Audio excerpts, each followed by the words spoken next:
ربیع الاول آتا ہے، ہم ڈھول ڈھول بجا کے پھر فارغ ہو جاتے ہیں کہ جیسے صرف میرے نبی 12 دن کے لیے تھے۔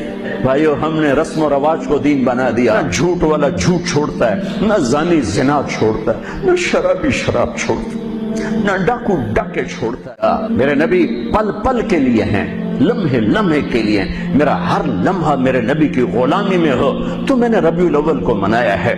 عرس منائے جا رہے ہیں، تو یہ اللہ کے رسول کا حکم ہے؟ کیا رسول کے صحابہ کا عمل ہے؟ کیا حضور کا عرس منایا گیا؟ عید میلاد النبی ایک نئی عید ہو گئی ہے، کیا اس کا حکم دیا محمد رسول اللہ نے؟ یفعلون ما لا یؤمرون، وہ اپنی ہی ایجاد کردہ روایات ہیں، اپنی ہی ایجاد کردہ بدعات ہیں، اپنی ہی ایجاد کردہ رسومات ہیں، ان پر لگے ہوئے ہیں اور دعوے کرتے ہیں اللہ سے محبت، رسول کے عشق کے، جبکہ ان کے عمل میں نہ اللہ کی اطاعت ہے نہ رسول کا اتباع۔ اب جب ایسی صورت پیدا ہو جائے تو کیا کریں؟ فمن جاہدہم بیدہ فہو مومن، تو جو مسلمان بھی ان کے خلاف جہاد کرے گا اپنے ہاتھ سے، اپنی طاقت سے، وہ مومن ہوگا۔ ومن جاہدہ بلسانہ فہو مومن، اور جو ان کے خلاف جہاد کرے گا اپنی زبان سے، وہ بھی مومن ہوگا۔ جاہدہم بقلبہ فہو مومن، دل سے نفرت رکھ کر جو جہاد کرے گا بالقلب وہ بھی مومن ہوگا۔ ما وراء ذالک من الایمان حبۃ خردل، اس کے بعد تو ایمان رائی کے دانے کے برابر بھی نہیں ہے۔ اب آپ کسی کو کہہ دیں کہ بھی میلاد شریف بدعت ہے، وہ کہے گا کافر ہے، وہابی ہے۔ حالانکہ اس میں لڑائی کی کیا بات ہے؟ لڑائی تو جاہل کرتا ہے نا، اس میں لڑائی کی کیا بات؟ دیکھو نا، سارا دین حضور کی زمانے میں آپ کی زندگی میں مکمل ہو گیا یا ناقص رہ گیا؟ نہیں، آپ دیکھیں حرم میں بیٹھو، سیدھی بات کرو، حضور کی زندگی میں دین مکمل ہو گیا یا کچھ بچ گیا 14 صدی کے مولویوں کے لیے؟ اگر دین مکمل ہو گیا اور حضور نے وضو بھی سکھلا دیا، حتیٰ کہ خلال کرنا بھی سکھلایا کہ انگلیوں کے درمیان میں کیسے خلال کرنا ہے، حضور پاک نے مسح کرنا بھی سکھلایا کہ کیسے آگے سے ہاتھ لے جانے پیچھے اور پھر پیچھے سے آگے لے آنے ہیں۔ حضور صلی اللہ علیہ وآلہ وسلم نے نماز میں ہاتھ باندھنا بھی سکھلایا، رکوع بھی سکھلایا، سجود بھی سکھلایا۔ حضور پاک نے وضو کے فرائض بھی بتلائے، غسل کرنے کا طریقہ بھی سکھلایا۔ کیوں؟ دین مکمل ہو گیا، حضور کیوں کیسی چیز چھوڑ سکتے ہیں؟ جس پیغمبر نے تمہیں غسل جنابت کا اور غسل حیض کا مسئلہ بھی سمجھا دیا ہے، کوئی ایک چیز اللہ کے دین کی نہیں ہے جو حضور نے نہیں سمجھائی۔ اور صرف میلاد نہیں سکھلایا، خدا کا خوف کرو۔ اگر یہ دین کا حصہ ہے تو اللہ کے نبی نے کیسے نہیں سکھلایا؟ اور اگر یہ دین نہیں ہے تو پھر اس کو دین سمجھنا، ایمان سمجھنا اور اس پر انکار کرنے والوں کو کافر اور وہابی کے فتوے دینا، کیا تم مرو گے نہیں؟ خدا کو جواب نہیں دو گے؟ باقی یہ کوئی دلیل نہیں ہوتی کہ کہتے ہو جی ٹھیک ہے، لیکن اگر ہم کرتے ہیں تو کام تو اچھا ہی، اگر مگر سے دین ثابت نہیں ہوتا۔ تم مغرب کی 3 رکعتوں کے بجائے اگر 4 پڑھ لو تو کیا ہوگا؟ کام تو اچھا ہے نا، نماز پڑھ رہے ہو نا۔ اگر طواف کے 7 چکروں کے بجائے 8 کر لو تو مگر کیا ہوگا؟ ایمان سے نکل جاؤ گے، تم حضور کی مخالفت کر رہے ہو۔ عید میلاد النبی اور جشن معراج کی عید ہے، یہ مبتدئین اینڈ کمپنی کی بنی ہوئی ہے، کوئی حقیقت نہیں، شرم نہیں آتی۔ عید میلاد النبی، اور اب تو باقاعدہ 2 رکعت نماز پڑھنے لگے اس میں، فلا حول ولا قوت الا باللہ۔ علماء سے قیامت کے دن اس کا سوال ہوگا کہ تمہارے ہوتے ہوئے دین میں جعل سازی ہو رہی تھی۔ ببانگ دہل ان کا رد ضروری ہے، اور خوشی کا یہ طریقہ نہیں۔ ہر مومن رسول اکرم کی آمد پر خوش ہے اور سال بھر خوش ہے، جب وہ مہینہ آئے اور وہ دن آئے تو اور خوش ہے، لیکن پیغمبرانہ تعلیم کے مطابق اس دن کا کوئی پروگرام نہیں دیا گیا، اس لیے اس دن کا کوئی اپنا پروگرام بنانا خالص بدعت میں سے ہے۔ مبتدئین غریبوں کو اور کچھ ملتا نہیں تو کہتے ہیں دیکھو عیسیٰ علیہ السلام کے لوگوں کو جو روٹیاں آئی ہے وہ عید ہے، تو ہمارے لیے جو پیغمبر تشریف لائے وہ عید نہیں ہے۔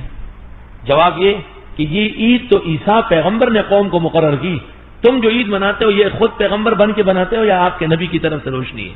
نبی نے 2 عید بنائی ہے، ایک فطر دوسری اضحیٰ، تیسری عید کا سلف صالحین کا کوئی نام نشان نہیں۔ کیا وجہ ہے کہ ہم عید میلاد النبی نہیں مناتے لیکن یوم پاکستان مناتے ہیں، آزادی پاکستان کا دن مناتے ہیں؟ تو میں اس کی وضاحت کرنا چاہتا ہوں کہ اس میں کوئی شک و شبہ نہیں ہے کہ اس کائنات کی تاریخ میں سب سے بڑا عظیم دن وہ تھا جس میں اللہ تبارک و تعالی نے اس کائنات کی ہدایت کے لیے جناب محمد رسول اللہ صلی اللہ علیہ وسلم کو مبعوث فرمایا. اس سے زیادہ عظیم دن انسانی تاریخ میں کوئی اور نہیں جس میں آپ تشریف لائے. لیکن آپ ہی کی تعلیمات اور آپ ہی کی سنت اور آپ کے جانثار صحابہ کرام کی سنت یہ ہے کہ انہوں نے کبھی نبی کریم صلی اللہ علیہ وسلم کا دن نہیں منایا. اور اس لیے نہیں منایا کہ اللہ تبارک و تعالی نے رسول کریم صلی اللہ علیہ وسلم کو اس لیے مبعوث فرمایا تھا تاکہ آپ کی ہدایت کی روشنی سے یہ کائنات منور ہو اور لوگ آپ کی تعلیمات کی اتباع اور پیروی کریں. آپ کی ذات والا صفات وہ ہر قسم کی رسمی کارروائیوں سے کہیں بالا تر ہے. اور حضرات صحابہ کرام جو آپ کی زندگی کے ایک سانس کے بدلے اپنی ساری زندگیاں نچھاور کر سکتے تھے, انہوں نے کبھی یہ دن نہیں منایا. جب انہوں نے جو کوئی چیز نہ منائی ہو اور انہوں نے اس سے اعتراض کیا ہو اور اس کے بجائے ساری زندگی اتباع سنت کی کوشش کی ہو, اس کو اگر ہم منانا شروع کریں تو دین کے اندر ایک اضافہ ہوگا, دین کے احکام میں ایک اضافہ ہوگا, اور دین کے کام میں کوئی اضافہ وہ بدعت کہلاتا ہے. من احدث فی امرنا ھذا فہو رد, تو وہ بدعت بن جاتا ہے کیونکہ وہ ایک مذہبی معاملہ ہے. عید میلاد النبی مذہبی تقریب کے طور پر منائی جاتی ہے, مذہبی عید کے طور پر, عید کا نام اس کا رکھا گیا ہے اور وہ مذہبی تقریب ہے. اور مذہبی تقریب اگر کوئی شخص مذہب کا حصہ سمجھ کر وہ بنائے گا تو دین میں ایک اضافہ ہوگا جس کا نام بدعت ہے. اس لیے ہمارے اکابر علماء کرام نے اس بنانے کا اہتمام نہیں.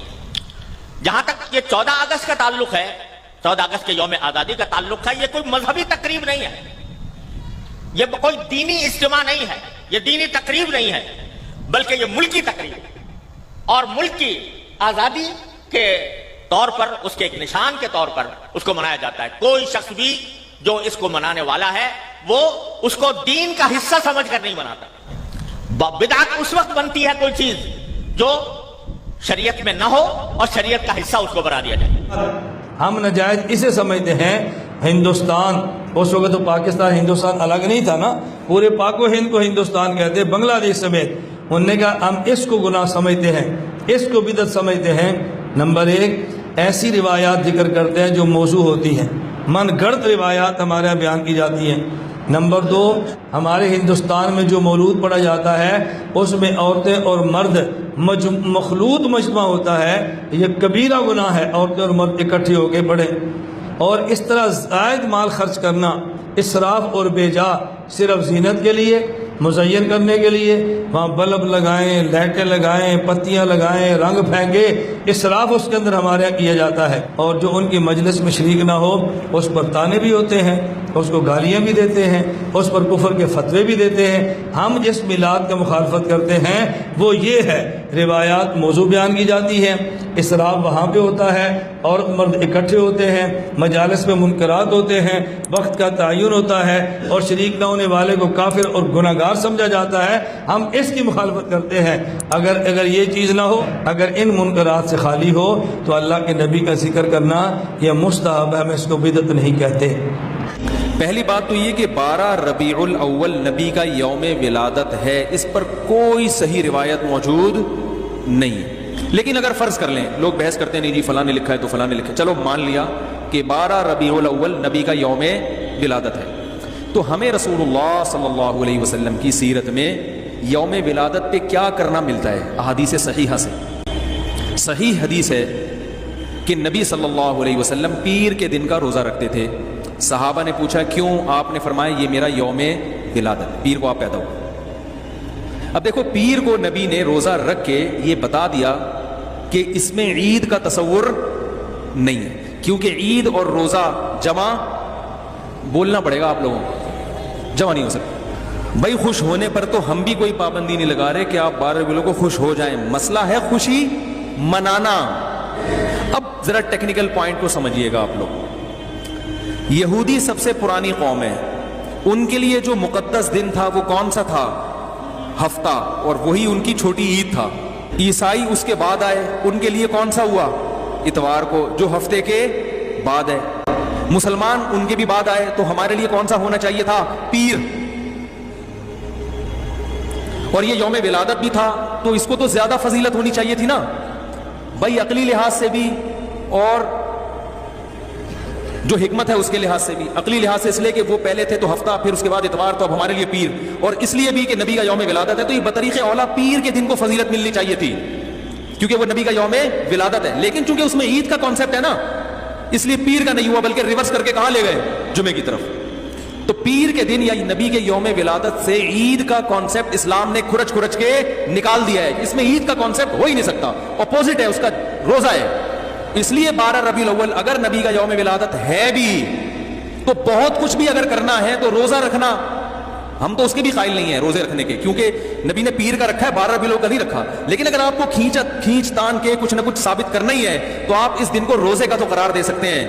آپ اس دن کو سیلیبریٹ کرنا یا عید قرار دینا آپ کے لیے ممکن، قرآن و سنت نبی کی تعلیمات کے مطابق عید کا دن قرار دینا ممکن نہیں ہے، آپ ممکن نہیں ہے. دوسری بات، ابھی بات مکمل نہیں ہوئی ہے، ایک پوائنٹ اور رہ گیا.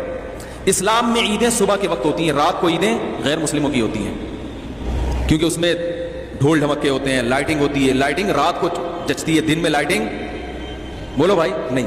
جبکہ اسلام کے جو تہوار ہیں وہ کب ہوتے ہیں؟ صبح کے وقت. صبح آپ اشراق کے وقت آؤ گے، نماز پڑھو گے، سوئیاں کھاؤ گے، گلے ملو گے، پتلی گلی سے نکل لو. عید الاضحیٰ میں بھی صبح آؤ گے، نماز پڑھو گے، قربانی کرو گے، گوشت کھاؤ گے، ٹھیک ہے نا. یہ سب کام تبھی فقہاء نے لکھا ہے کہ مغرب کی نماز کے بعد جانور کو قربان کرنا مکروہ ہے.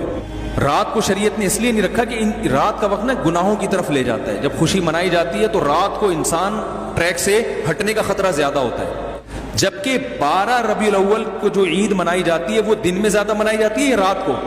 ساری لائٹنگ رات کو ہوتی ہے، ساری جو نعت اور میوزک کے ساتھ وہ سب کب ہو رہا ہے؟ رات. یہ خود اسلام کے مزاج کے خلاف ہے.